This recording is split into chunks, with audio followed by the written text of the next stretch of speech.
Hi everyone, welcome.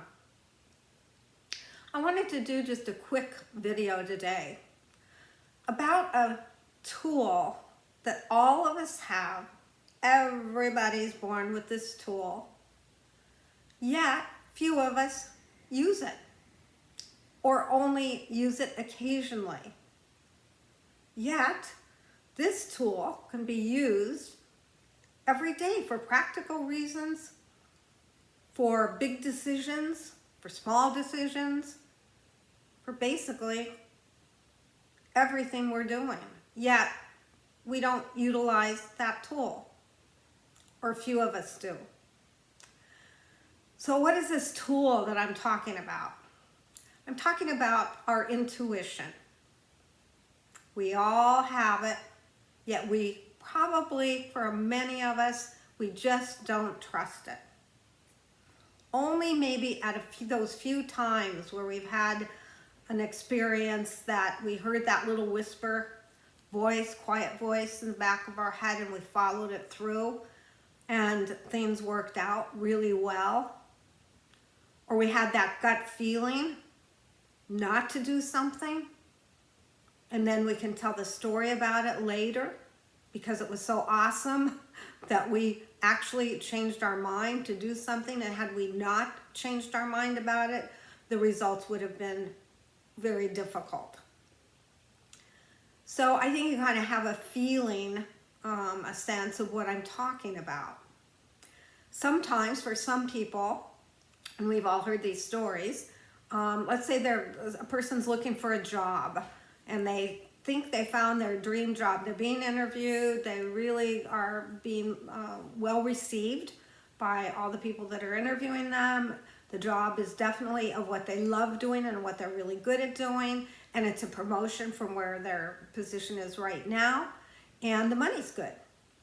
So they're finishing up this interviewing, not exactly knowing what is going to be the result yet. In other words, they didn't have an offer yet. But something through this process of interviewing started at the beginning as a very, very just subtle feeling or a little whispering voice that's saying something like, this is not the job for you. And then that voice or that feeling, that sense starts to get a little bit stronger as time goes on. And the interview process is quite a long interview process. So the person needs to talk to quite a few people to get a decision. But this voice is behind the scenes, kind of in the back of their mind, saying this is not the job for you, or something to that effect. And they even mentioned this to a couple friends, saying, I've got this opportunity. It's my dream job, but there's something inside of me kind of saying, no, this isn't the right job. And the friends are saying, no, you got to be kidding. Of course it's the right job for you. Everything's perfect. That situation can happen, has happened, I'm sure, to many of us. And that trusting of that voice is what really needs to be looked at. Are we trusting it or are we not? In other words, on the outer world, in the external world, everything looks like the perfect opportunity with this job. Yet something inside is saying, not this job. Sometimes we listen and we don't take the job. Sometimes we can figure out why that was a good idea, like the company got sold shortly after you had interviewed and people lost jobs. Sometimes we take the job and only to discover the company gets sold and you lose the job. What I'm wanting to point out is that intuition part of us is always right. It can always be trusted. But the reason that we don't trust is we really haven't developed the skill and the experience of whether we're hearing our intuition, or maybe we're hearing something fearful, or maybe someone said something to us about the job that bothered us. What are we hearing? Is it the truth? If it's your intuition, I can guarantee you, absolutely, without a doubt, it's the truth. Sometimes intuition works another way, where you're looking for a job, but you can't find one that's right for you. It's hard to get interviews, or you go to companies that you know this isn't right for me. And you start to get very frustrated and you begin to doubt your ability to even get a job. And somebody might say to you, don't worry, when the time is right, you'll find the perfect job. And that's exactly what happens, because the time had to be right. Maybe the job that you wanted to get, the person hadn't left the position that you're going to fill. Again, it's a trust. And how do you go within and begin to trust that feeling that it'll happen, but it's not the right time? Things have to be put into place. There are so many examples of how this can work. Sometimes people call things like synchronicity. Is that intuition? Well, certainly it's a part of intuition. I can give you a great example of many years ago. My husband and I were wanting to move to a particular area in our town, and but we weren't really that familiar with it. So I started researching what was available for homes. We wanted to rent for a home to rent, and I was on my way to an appointment to see a particular home. And as I said, wasn't that familiar with the area, and this was before GPS, by the way.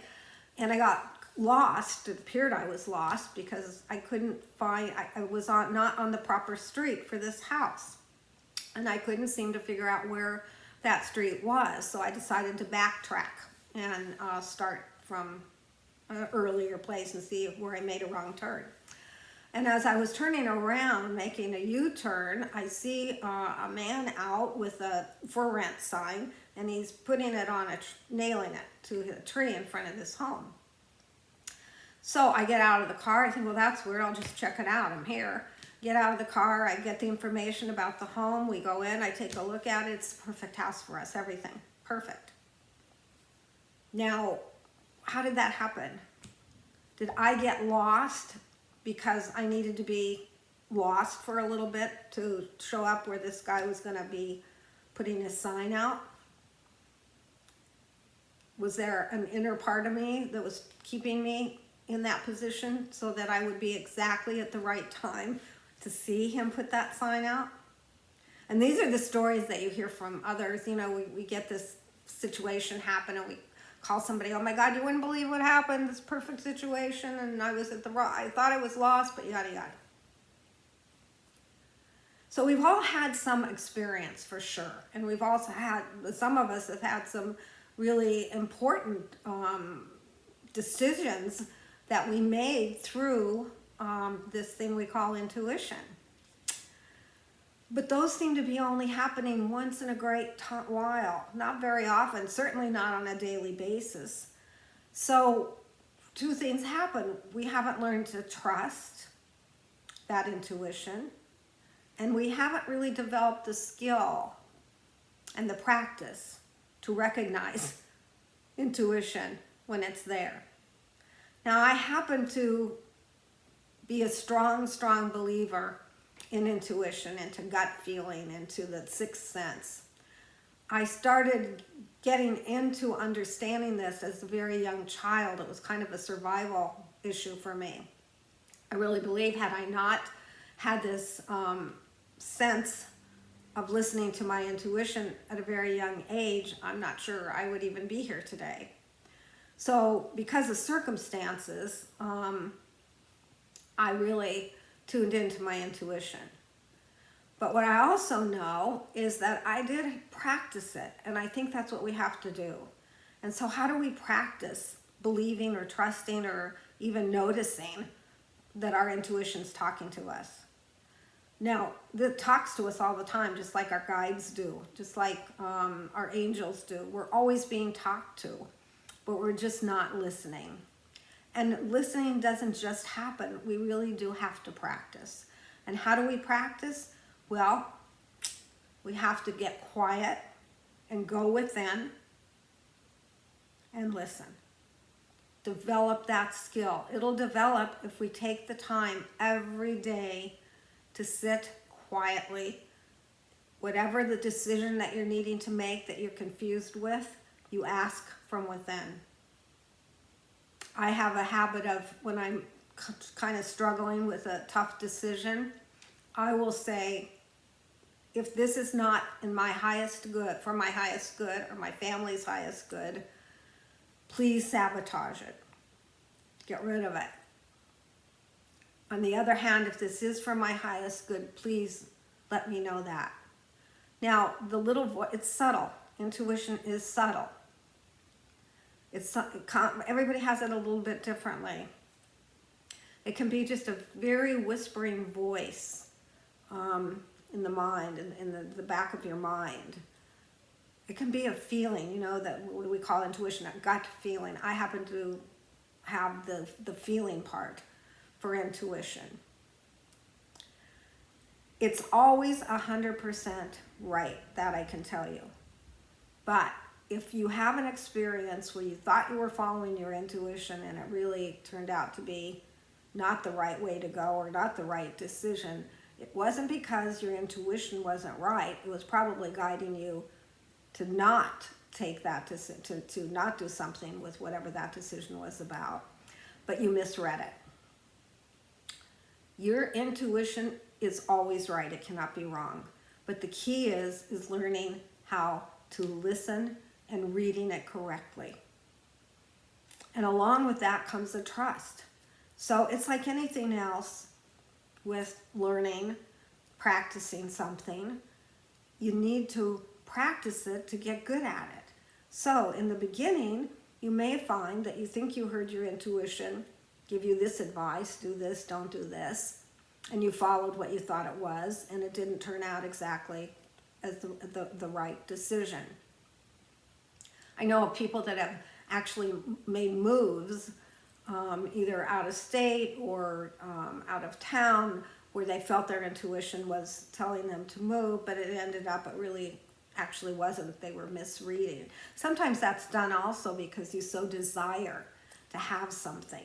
Maybe a good example also of this is if you're in a relationship and your person that you're in relationship with is proposing to you and wants to marry you. And yet you have just a little bit of inkling, maybe this is not the right person for me. There's a little bit of a whisper about it, yet you're just not sure. Everybody says, oh my God, he's a great guy. Why wouldn't you want to be with him? Of course it's the perfect person for you when you are seeking advice from others. So you think, I think, yeah, I must just be afraid. Just being afraid. I'm being too cautious. So you kind of go in that direction. Yet there's still that kind of, what do we want to call it, that churning inside that's whispering to you, really telling you, no, this is not the good decision. We've all heard about brides or grooms that are at the day of their wedding and they're feeling this so strongly that this is not the right person for me. And occasionally, very courageous people never go through with the ceremony, last minute even. The key is, again, that it's how are you figuring out what your intuition is saying. So in other words, if you are kind of knowing, okay, this isn't the right guy for me, yet you're being pulled that you don't want to let people down, the wedding's being planned, you don't want to make a mistake and not have, I mean, everybody says he's such a great guy, and so you tend to ignore, or you say, no, you kind of have a bias, so you think, oh, I think my intuition is saying this is the right guy for me. But all along, the intuition was telling you differently. So we have a bias. So that's the other problem that we have sometimes with really reading what it is our intuition is saying. So we have to kind of take that into consideration. Am I not listening because I'm feeling like I should be doing this, or everybody says those kinds of things. So here's what I want to leave you with. I want to really encourage you to start to really work in understanding and developing this tool and being able to really read exactly what your intuition is telling you. You can do it for simple decisions and you can do it for big decisions. It could be a health issue that you have There's a lot of stories about this where, and I've had this for myself, you're going to a doctor to get an opinion about either maybe a surgery or something like that. And somebody says maybe you ought to get a second opinion. You go for a second opinion and there's something nagging still inside. And it's like, eventually, how many opinions can you get? Well, you listen to that inner part of you and you'll know, because that's an important decision. You will know when you're talking to the right doctor, or you will know if you're headed in the right direction. Those are serious decisions that you're making. But you can practice with smaller decisions. That's what's so cool about this tool. It's not made just for the big life-threatening, or whatever you want to call it, decisions. So you can practice daily. What should I make for dinner? Should I turn left or right? Should I take this flight or this flight out? Simpler decisions. And you do this by going within, sitting quietly. And as you know, I'm one that constantly says, please, please learn to sit quietly for 30 minutes to an hour every day, and to start to develop the tools within and to trust those tools within. And so you would go within and you will ask for help. You'll ask that intuition, show me, give me a clue even, give me a sign that I should go this way or that way. And you begin to trust that part of you, and you will see a sign. You will begin to trust that part of you in a way that you can read exactly what it's telling you, not what you think you want or what you think you should do, but clearly be a clear sign for you. But you have to practice. So you practice with small things during the day. We have decisions all day long that we're making. Simple decisions, tough decisions, work decisions. Consult that intuition within you. Begin to start to use that tool every day. And you do that by going within and asking. It's pretty simple, really, when you get down to it, but we make it pretty complicated. But here's the key, and here's the reason why I think we should all be motivated to use what I call this tool, is because it will make our life so much easier, so much simpler. We don't have to keep taking detours because we're making wrong decisions. We go direct to where we need to go without having to go through the suffering or the struggle of making decisions that are not for our highest good.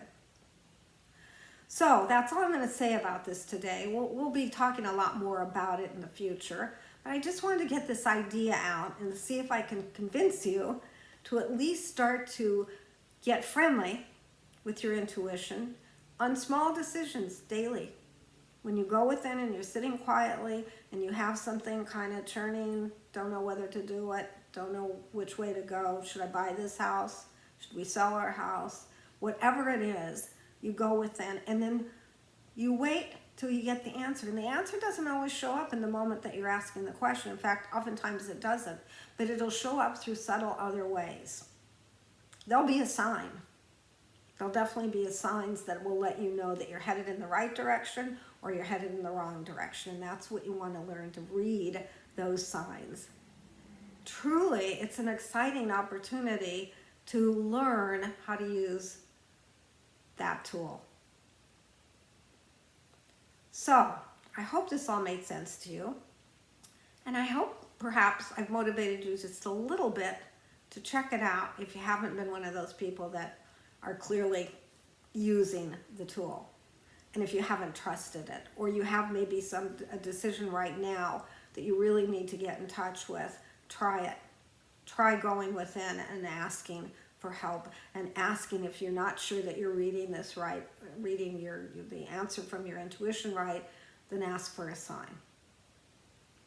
Okay, I think that's about it on this subject for today. If you liked this video, please click like. Also, please subscribe, and if you click the little bell next to subscribe, then you'll be notified as I have other videos coming up. Thanks so much for being here. I love you all. Take care.